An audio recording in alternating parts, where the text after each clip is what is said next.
Bonjour à tous, nous sommes le jeudi 11 octobre 2018 et nous sommes au collège de Bonnat, au CDI. Et aujourd'hui nous sommes en compagnie de Monsieur Bizet qui va nous parler du FSE.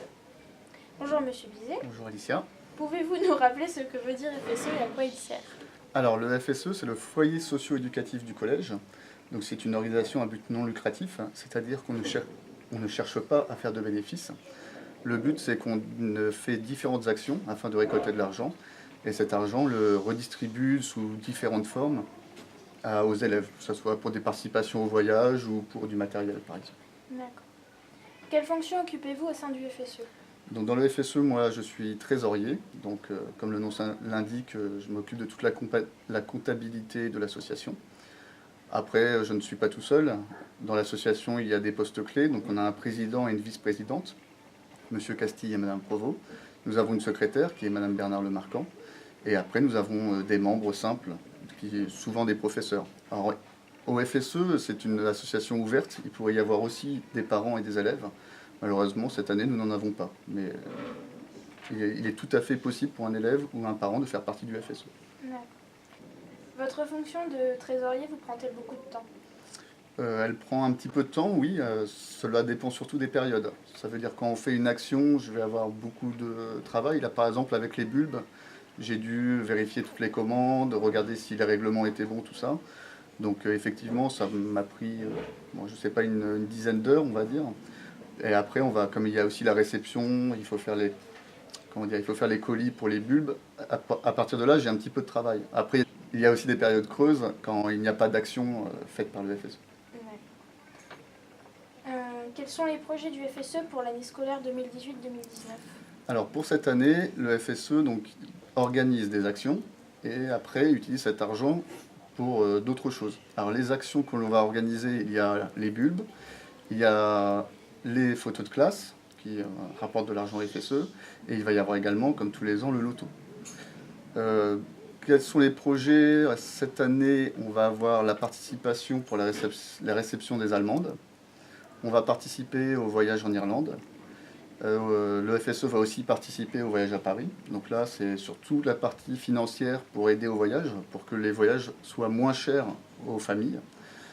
Et après, on va acheter un petit peu de matériel. Alors, je ne sais pas encore quoi, mais au foyer, nous allons acheter autre chose. Par exemple, on a acheté des baby-foot. L'année dernière, on avait aussi participé pour les fresques faites par les élèves. Nous avions acheté du matériel. On a acheté des buts de foot, on achète des ballons de foot quand ils sont usés. Donc voilà. Les élèves de Bonnat s'investissent-ils beaucoup pour le FSE? Tout dépend des élèves. Il y a des élèves qui s'investissent beaucoup dans toutes les actions. Il y en a certains qui ne participent à rien. Donc c'est un petit peu gênant parce qu'il faudrait que tous les élèves participent au moins, même un petit peu au FSE pour récolter de l'argent. Pour donner un ordre d'idée, les 4 ans de cotisation au FSE, ça coûte 72 € pour un élève seul, 18 € par an. Et un élève qui est parti en Irlande, le FSE lui a déjà redonné 80 €. Donc on voit vite que l'élève est forcément gagnant de cotiser au FSE. Donc après, il y a beaucoup d'élèves qui quand même globalement participent un petit peu à tout. Certains non, pour différentes raisons. Des fois, il y a des raisons financières aussi. Les familles ne peuvent pas participer, par exemple, à la cotisation. Mais globalement, quand même, les élèves jouent le jeu, même si parfois il faut les pousser un petit peu. Comment envisagez-vous l'avenir du FSE? Le FSE dépend beaucoup des personnes qui sont dedans. Donc là, pour l'instant, le FSE marche bien parce qu'il y a une équipe qui est motivée pour faire beaucoup de choses. On a toujours des professeurs pour tout organiser, que ce soit le loto, faire les colis des bulbes. Heureusement, parce que si on n'était que 3 ou 4, ça ne pourrait pas fonctionner.